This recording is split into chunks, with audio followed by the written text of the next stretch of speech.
ભરૂચ તાલુકાના દહીસરા અને ચુનડી ગામ વચ્ચે આવેલા ગુરુકૃપા આશ્રમના પરમ પૂજ્ય મહંત શ્રી બ્રહ્માનંદ ભારતીજી બાપુના હસ્તે દહીસરા પંચાયતી પ્રાથમિક શાળાની 300 જેટલી વિદ્યાર્થીઓનું પૂજન કરાયું હતું. પૂજન બાદ દરેક બાલિકાઓને પ્રતિક ભેટ આપવામાં આવી હતી. ત્યારબાદ મહાપ્રસાદનું પણ આયોજન કરવામાં આવ્યું હતું. સોમનાથ બ્રહ્માનંદજી સામાજિક સેવા સંસ્થાન ટ્રસ્ટ દ્વારા અનેક સામાજિક, ધાર્મિક, શૈક્ષણિક અને જીવદયાના કાર્યો કરવામાં આવતા હોય છે. દહીસરા અને ચુનડી ગામ વચ્ચે આવેલ ગુરુકૃપા આશ્રમ ખાતે ગૌશાળા પણ આવેલ છે. નયનરમ્ય વાતાવરણ વચ્ચે ગુરુકૃપા આશ્રમ આવેલું છે.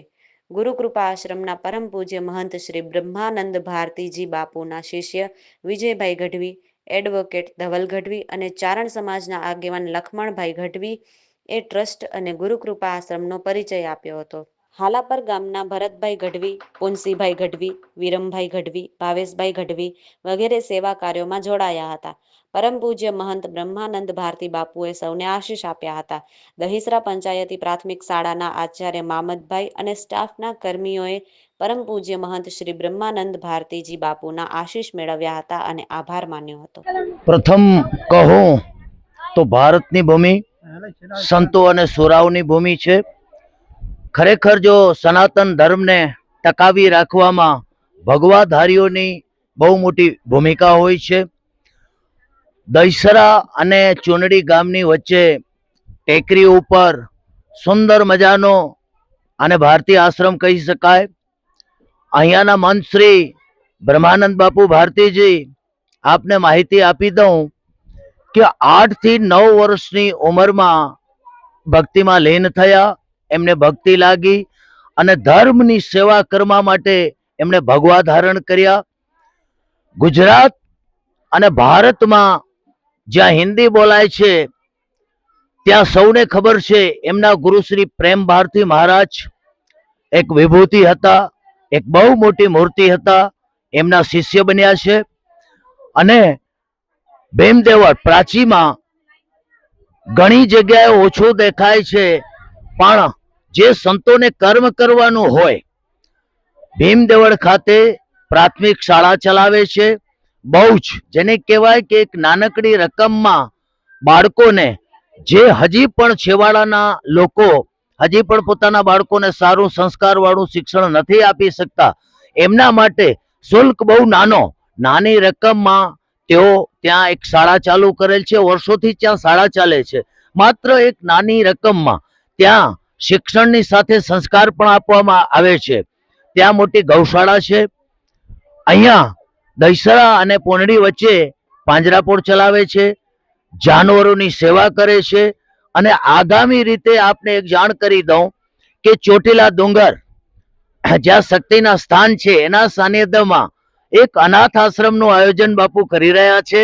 ઘણા નિરાધાર વૃદ્ધો કે વૃદ્ધાઓ સમાજમાં એવું ઘણું હોય છે અને સંતો તો સેવા કરતા આવ્યા છે, એવું તો એનો ભારત આખો સાક્ષી છે.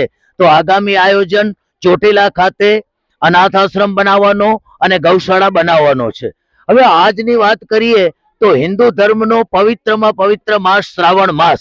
દર વખતે આવા પવિત્ર માસમાં બાપુને સુંદર વિચારો આવે છે.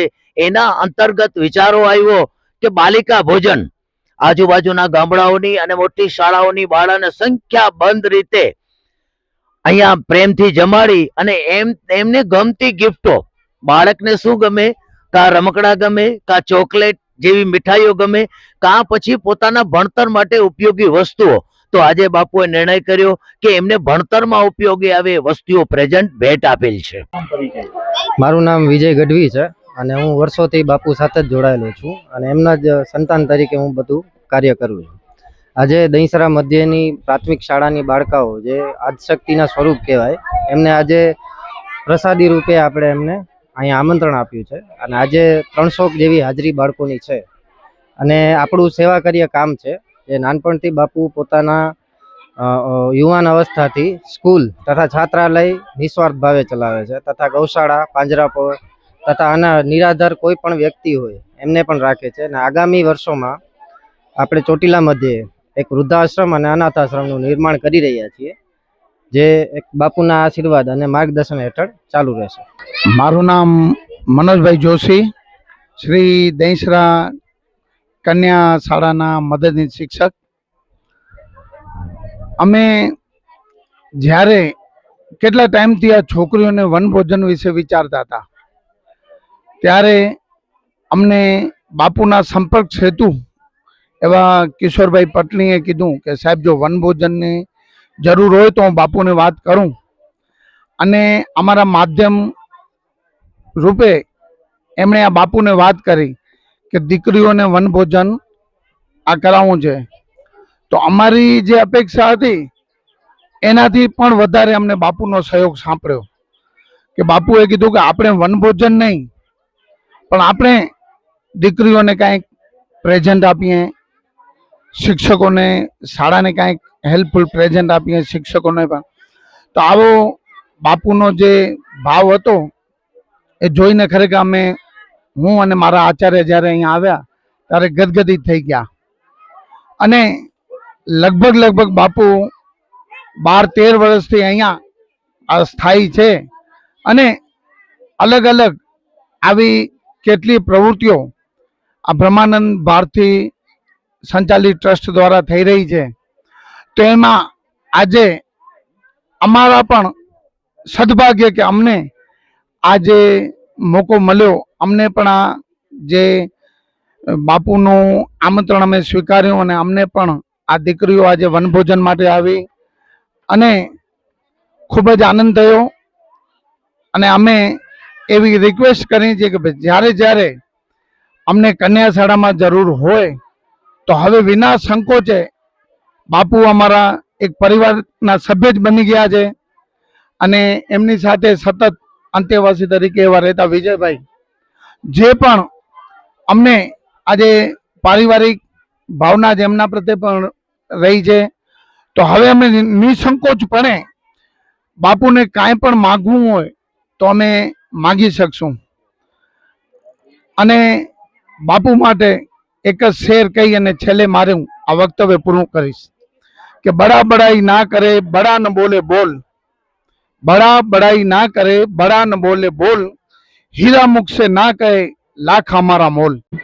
મારું નામ પેથાણી વાસંતીબેન અને હું દહીસરા કન્યા શાળામાંથી અમે દીકરીઓને લઈ અને અહીંયા બ્રહ્માનંદ ભારતી બાપુનો જે આશ્રમ છે બ્રહ્માનંદ આશ્રમ, એમાં બાળકીઓને તેડી આવ્યા છીએ. ત્યાં પ્રાણી સંગ્રહાલય પણ છે અને કુગનુર પ્રજાતિની ગાય છે જે સ્પેશિયલ અટ્રેક્શન છે. બાળકો આ નવી પ્રજાતિની ગાય જોઈ શકે છે. મોટી ગાયનું નાનું સ્વરૂપ છે. ગાયને આપણે માતા તરીકે પૂજીએ છીએ. ભારતીય સંસ્કૃતિમાં એનું ખૂબ મહત્વ છે. તો દીકરીઓએ આ ગાયના દર્શન કર્યા અને બાપુએ દીકરીઓનું પૂજન કર્યું અને દીકરીઓને 300 જેવી દીકરીઓએ ભોજન પ્રસાદ ગ્રહણ કર્યો. બાપુએ પૂજન કરી અને પ્રતિક ભેટ પણ બધી દીકરીઓને આપી છે અને છોકરીઓને બહુ જ આનંદ અહીંયા આવ્યો છે. અને પ્રાણી સંગ્રહાલય અને વનરાજી હરિયાળી જોઈ અને દીકરીઓ બધી બહુ ખુશ થઈ છે.